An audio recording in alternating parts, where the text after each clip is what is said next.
Hey, what's up? It's Jim, and today I'm going to talk about X-Men 97, Season 1.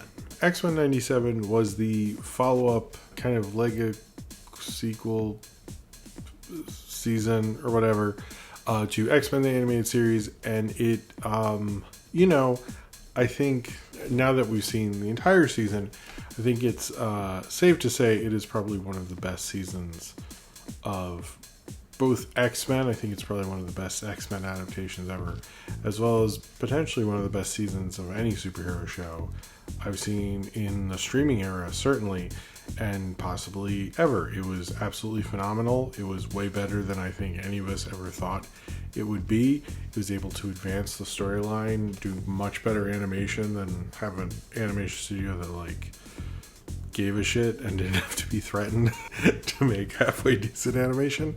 Was everything you kind of wanted from an X-Men show, showcasing all the other different characters, not focusing on Wolverine as much, having those emotional stakes, surprising you, shocking you, feeling like those X-Men cartoons you used to watch on Fox Kids, brought to a new era and kind of grown up with the audience, but also not just about that. It was about the stories. It was about telling these tales. It was about, much like the original one, it was about telling these X-Men stories in the animated form, and it is absolutely astonishing and really well put together and really tight, to a point that I was actually shocked when I rewatched a bunch of these to when I shooting this review. I was surprised how smartly laid out everything was, especially when you know everything that's going on. I was just sitting there like, whoa, this is very well thought out, better thought out than I recognized at the time, and I really liked it at the time. I think it is just a really phenomenal, amazing, interesting season of TV. Now, there's some things I have hesitancy towards. There's some things I still really like. I still love it. I think, honestly, if I'm going to put it among the best X-Men seasons of the animated series, I put it right up there with season 1 and 3, and I'd say Remember It is maybe the best X-Men episode ever, right up there with Night of the Sentinels and the Dark Phoenix saga. It's but to me, it's it might be, especially the second time, I was I think this is the best X-Men episode ever. It also made me still, and something I've thought for a while, that the best adaptation of X-Men is not the idea to do it into a movie, is to make it into a TV show. And I think the thing about X-Men is there's so much continuity and there's so many things going on, there's so many characters. In a show, you can have a Jubilee episode, you can have this happen, you can go off in this direction, you can go off into space, you can deal with Forge and Storm, you can,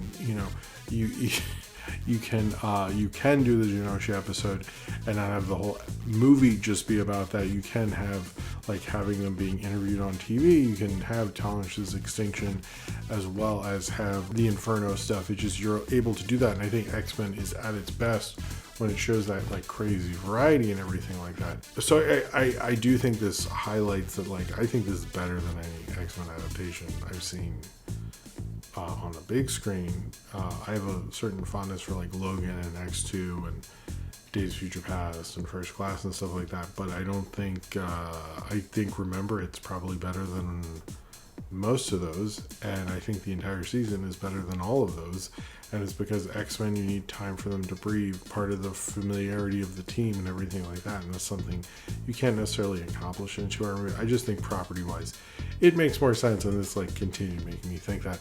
Now the writing of the show I think is really interesting because I recently started watching Transformers Generation 1, or the 80s Transformers cartoons, with my son.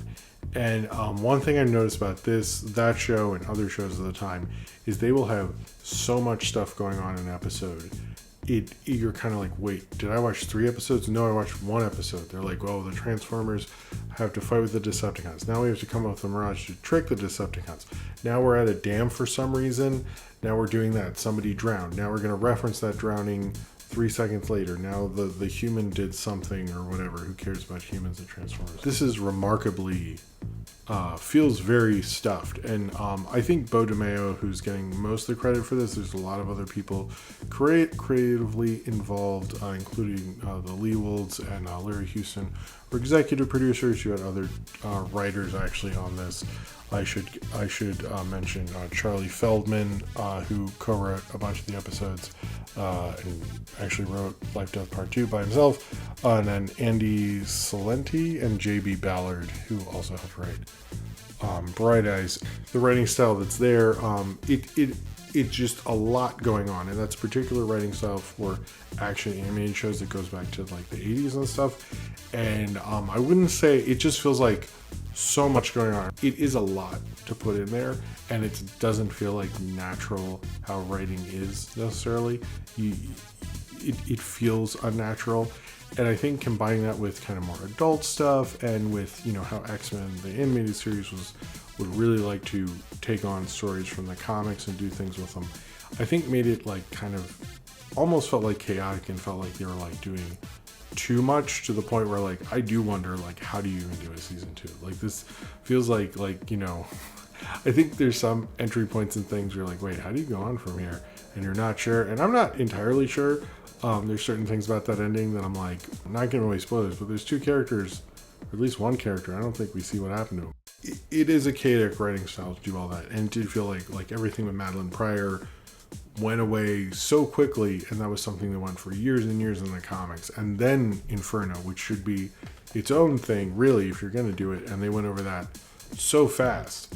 It felt like by when they get to remember it, you're like, oh yeah, her, I forgot about her, and you're like, no, she was what? That just happened. What's going on right now? It was just moving so quickly, and so much going on. And like, you look at another animated superhero show right now, My Adventures with Superman, which is very much like, this is the episode, we're going to go at our pace, we're building things, we're not going to go so crazy with it. But at the same time, like this, like I said in my X-Men animated series reviews, that was a show that when it was made, millions of people were reading the comics, like millions of people, like a lot of people. So referencing the comics and expecting that you had read the comics was not as crazy then. Also, Larry Houston, who directed them, was very instrumental in doing that. So I do think if Bo DeMeo is the reason that is brought over, I think that's a natural creative successor idea from what Larry Houston created. It's in the DNA of the fucking show to bring in a lot of comic book ideas, and they would sometimes do that. I feel like this went to an insane extreme in some cases, to which I don't know how you make a season 2 so much, and I'm a little worried about that. I mean, I'm sort of reminded of the Billy Wilder quote, you don't have third act problems, you have first act problems. And I feel like this is a great season in itself, but where it's leading, I'm like, where do you go? And like, are you running out of X-Men stories? And like, you went through so many, like, I don't know what you're thinking here. I don't think like the original show didn't like just burn through the extinction agenda. They like referenced it and moved on, and this is like, it's like, no, you're just done with that. Okay, we're just moving on. Or even like, I didn't love how Life Death, to me, like, that's an episode, and the way they did it with like the part 1, part 2 thing, I wasn't a big fan. I wish they'd really like spread that out and let it be like the kind of more human story that it really was, rather than whatever they wanted to do with it. I don't fucking know. I didn't really get that. That was my major complaint. But I do like the writing a lot. I don't want to praise Bo DeMeo too much, because I don't know what he went down for. What at least we don't know at the time I'm making this. But I do think he and everyone else did amazing jobs getting the show updated and everything like that. I liked how they brought the characters. I kept reading about how Morph is non-binary, but I don't remember. It's just sort of a thing that's in the show, but it's never brought up. Which I always felt was like, I keep people referring to it, but I was like, and it's fairly obvious, but at the same point, I mean, he is a shapeshifter, but at the same point, it's like, it's never brought up, never comes up, which I was like, it almost felt like, oh, look, we're gay too kind of thing.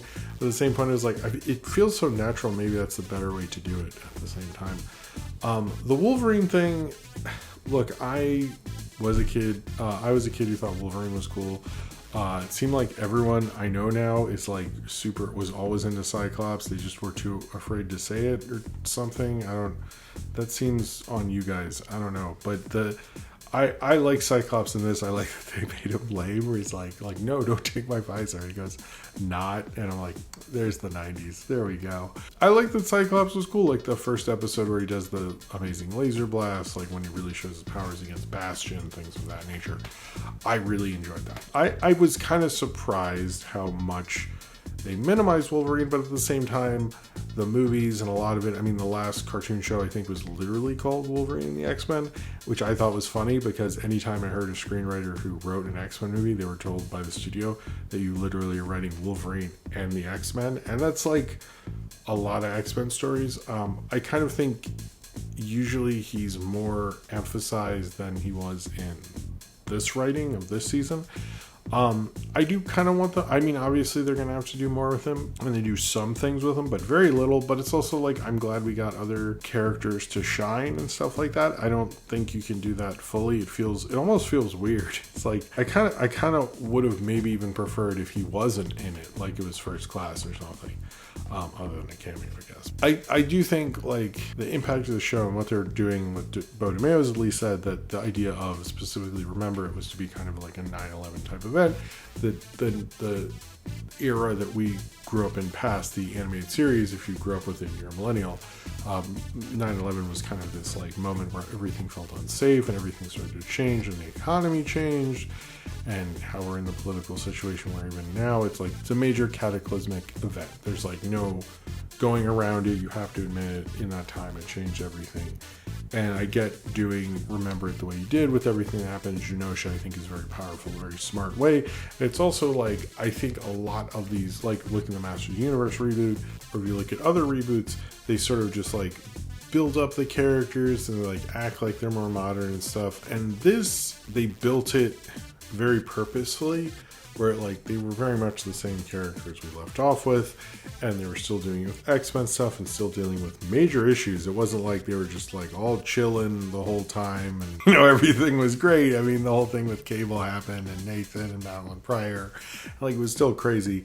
But I think there is a real dividing line at that point, and to like bring that into the show itself, I thought was more of telling the story of both X-Men, but specifically that version of the X-Men, which is very like millennial coded, to tell that story and tell them where millennials are. Honestly, you could almost look at it as a metaphor for my generation, where it's like I do often, things I feel like get rougher and rougher every year, and like even with Tanish's extinction, they're like trying to put out the fires of the world, and like ultimately I think there is hope. There's always hope with superhero stories, but I think in a lot of times the idea that you're not surprised there is no hope is a certain thing that this generation has very much kept going. As much as we have hope in ourselves and hope in the possibility that we can do it, we're not surprised when it doesn't work out. Obviously, a lot of the things in X-Men mean larger things and different things to different people, and if you're like, no, it meant that, then you're right too. The Bastion storyline, being the big bad, was interesting. I don't love it when they go, oh well, you got superpowers, so I have to counter your superpowers. Like, that is such a writer thing for TV, and it's like a thing I actually dislike, because it's like, yeah, if you're a movie or TV writer, you'll put that in a comic book story, but I very rarely, like if a comic book did that, it'd be a big deal, but you don't bring it out all the time, and I feel like it happens a little too much, like, because you did this, now I have to have this power kind of thing, which is like, I never find as interesting. I liked how they did it with the Bastion thing, because it got into the idea of like political radicalism and eugenics, with the show brings up a few times, and specifically Mr. Sinister, and I thought they portrayed it really well. It's probably my favorite version of that, honestly, and that whole thing was pretty crazy. It's wild to see the thing with Wolverine, because I remember when some of those issues came out while the cartoon was running, I did sort of think, would it have been more interesting had they just done what would the season been like in 97 had it kept going, which is silly probably, and I think this is probably better than that dumbass idea, but I was a little bit curious. But they were picking and choosing, I would say, pretty radically from X-Men history. I am curious where this goes, and it does feel like, I wish I really stopped reading X-Men in the 90s. I wish I had kept up with it, to be honest with you, maybe one time in my life. Or I keep telling myself that'll happen, but we'll see. This is a real phenomenal season of television. I do think it goes up there with the first season of X-Men animated series and the Dark Phoenix one, which are two of my absolute favorites.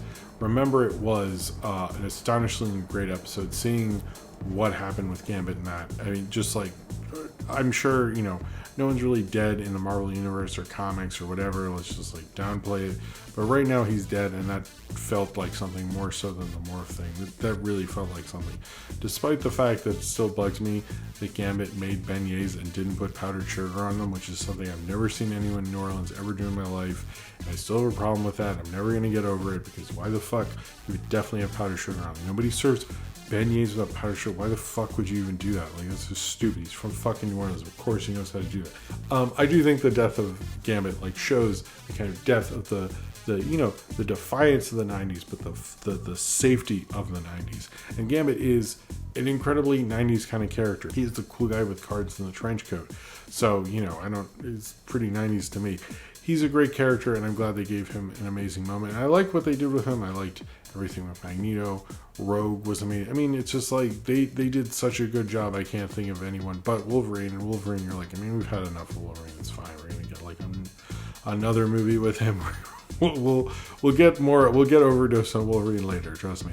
I think if you like the original show, this is an amazing follow-up. I have heard people say they watched it without watching that, and I don't know what that experience is like, so it's probably good. But I think it very much plays into the show, expands it, and pushes it to a new world. He does things with it. I think there's people who, when you hear about this, you think of the Power Rangers debut that Joseph Kahn directed, when in actuality, there's a lot more intelligence going on for what they did with this adaptation.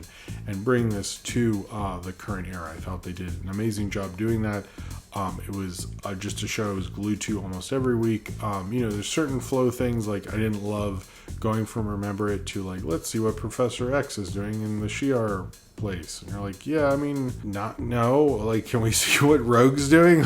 Just there are a couple times where I'm like, flow-wise, you shouldn't. What are you doing right now? This was a great season of TV. It is my favorite of the Disney Plus Marvel TV shows. I think it's absolutely the best one, because I think it understood what these characters are and what this world is, and the world of the animated series and everything.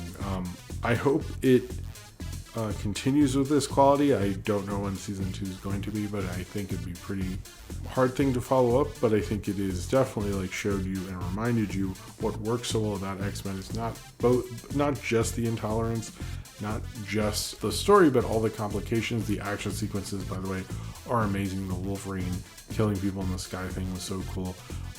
Cyclops with his laser thing, Storm giving the forecast stuff was absolutely astonishing. Really great. The animation was stepped up. Having animators who give a shit, so it works out for you. It's unlike the last season, the last show.